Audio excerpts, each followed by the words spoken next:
Look, to some degree, it's natural. People would contrast the candidates and their views and their preferences.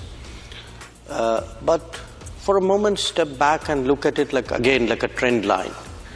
Actually, the fact is, probably starting from Obama, the US has become much more cautious about its global commitments.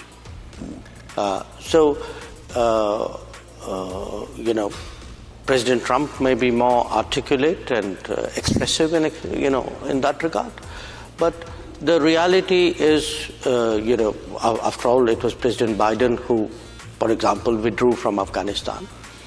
It was President Obama who said that, he would be very cautious about committing American troops to any future conflicts. So I think it's also important to look at the US more nationally than just purely in terms of the ideology of the administration of the day.